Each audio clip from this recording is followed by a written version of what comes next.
મહીસાગર જિલ્લાના લુણાવાડા તાલુકામાં પણ વરસાદ.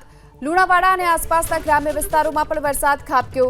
લુણાવાડાના લાલસર, કીડિયા, વખતપુર ગ્રામ્ય વિસ્તારોમાં પણ સતત વરસાદી માહોલ યથાવત છે, તો આ સાથે જ મોરાઈ અને આસપાસના ગ્રામ્ય વિસ્તારોમાં ધોધમાર વરસાદ વરસ્યો. આ વરસાદથી ગરબા આયોજકોની ચિંતા વધી છે. લુણાવાડાના ગ્રામ્ય વિસ્તારોમાં પણ સતત વરસાદી માહોલ યથાવત છે અને લુણાવાડાના લાલસર, કીડિયા, વખતપુર, મોરાઈ સહિતના આસપાસના ગ્રામ્ય વિસ્તારોમાં પણ વરસાદ વરસ્યો. અરવલ્લી જિલ્લાના ભિલોડા તાલુકામાં પણ વરસાદ વરસ્યો. ભિલોડા શહેર અને આસપાસના ગ્રામ્ય વિસ્તારોમાં વરસાદની શરૂઆત થઈ. ગોવિંદનગર સહિતના વિસ્તારોમાં સતત વરસાદ વરસી રહ્યો છે.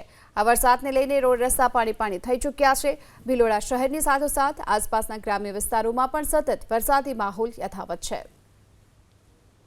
અરવલ્લી જિલ્લામાં પણ આજે વરસાદી માહોલ જોવા મળી રહ્યો છે. ગોવિંદનગર સહિતના વિસ્તારોમાં વરસાદ છે. ભિલોડા તાલુકામાં પણ ગ્રામ્ય વિસ્તારોમાં પણ સતત વરસાદ નોંધાયો છે.